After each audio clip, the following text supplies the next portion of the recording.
All right, so in this lesson, we'll take a look at how we can use Athena in order to query CloudTrail logs. So I'm in the CloudTrail dashboard right now, and I'm going to head over to the event history. The reason I'm doing that is because AWS added these two buttons here. We've got create Athena table, and we also have query in Lake. So if we were interested in Lake, CloudTrail Lake, then we would use that option. But now since we're messing with Athena, instead we'll be clicking on this button here. And immediately it populates a ton of stuff for us, but we still have to select our S3 bucket.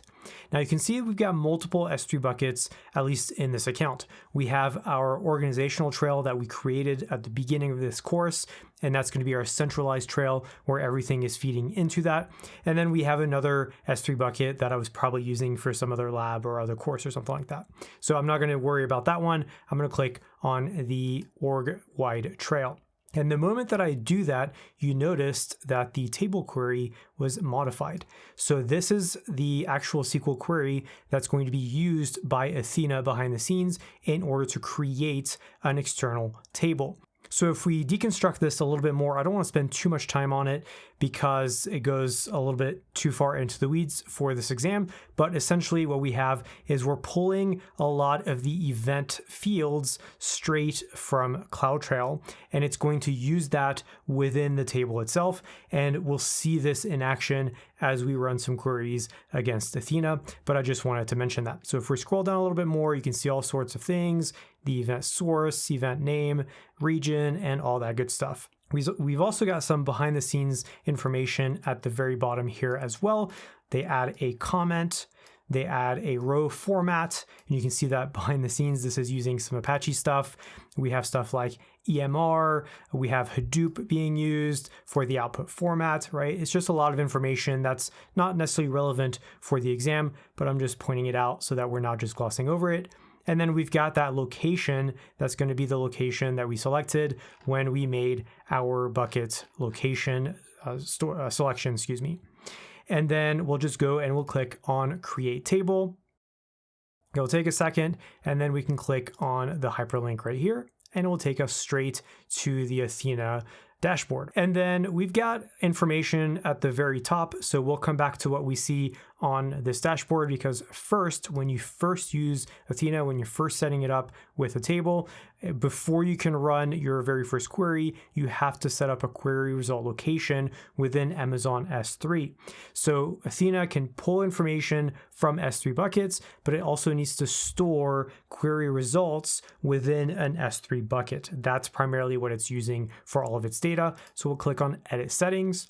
And then here we can browse S3, and we'll see that it automatically created something for us. So we've got our AWS Athena query results, the account ID US East 1. I did not create this behind the scenes in preparation for this lesson or anything like that. Athena automatically generated this bucket when we created the table.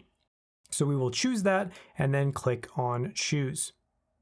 Now, the other information here is going to be optional. We can set the bucket owner if we want to change that. And then we could also encrypt our query results. I'm not going to do that for the demo, but keep in mind that if we select that, we can then select the encryption type between SCS-C03, SSE KMS, if you want to use KMS keys, and then CSE, KMS, which specifies a client-side encryption with KMS. So we'll click on, or I just want to encrypt it, we'll click on save after unchecking that box. All right, so now if we go back, we're in the settings tab. Instead, we want to head over to our editor tab. We also have recent queries and saved queries that we'll see later on. And then if we look down a little bit more, we've got that table that we created earlier. So we can click on the three dots here. We can do stuff like preview table, generate table, DDL, which stands for data definition language. We can insert stuff into the editor, delete table, view properties, all of that good stuff. Let's click on preview table. And it will pre-populate a query that just has a SQL statement that says select everything from default dot and then our table name and then the limit of 10.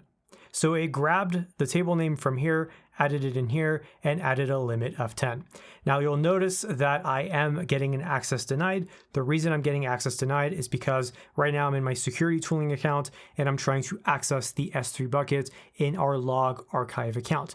If this were in the same AWS account, we may not have as many restrictions, but since it is cross-account, I do need to also go in the bucket policy and make sure that I grant access to Athena to, in this case, it's going to be S3 list bucket for this bucket right here. So I'm gonna do that real quick. We've done this before, so I'm gonna skip that and cut it out of the video to save a little bit of time, and then I'll rerun this and it will work successfully. So I'll be right back. Okay, so I fixed the bucket policy issue, and as I was doing that, I realized that it probably wasn't going to work anyway.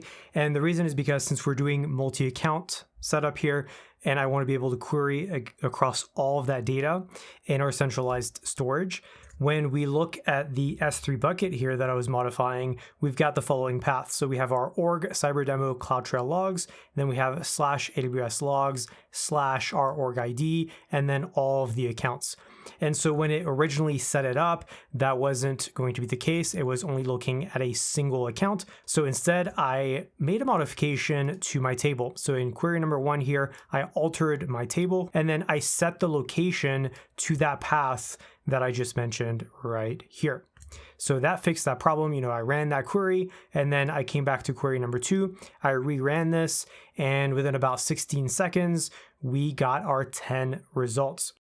So here we have our event version, we have our user identity, the number all the way to 10, of course. And then if we scroll over, we'll see our event time here, our event source, event name, region, source IP, etc. All the fields that we can query and retrieve by doing this. Now, because I have star, that's why we're getting all of those different columns. If I wanted to only query for specific columns and get rid of the other ones, like if I just want the time, the event source, event name, for example, maybe also region, then I could put those columns and it would only retrieve that information from CloudTrail and only display that in the query results. As we start to wrap up here, because I want to keep this lesson a little bit more high level, just getting started with running our queries, and then we'll look at how to actually do incident response queries or operational stuff in Athena. But as we start to wrap up, I want to highlight we do have this recent queries tab. So if we go here, we can see all the stuff that we recently ran. You can see the one that failed because we had our access denied. And then there's my alter right here and the select right here.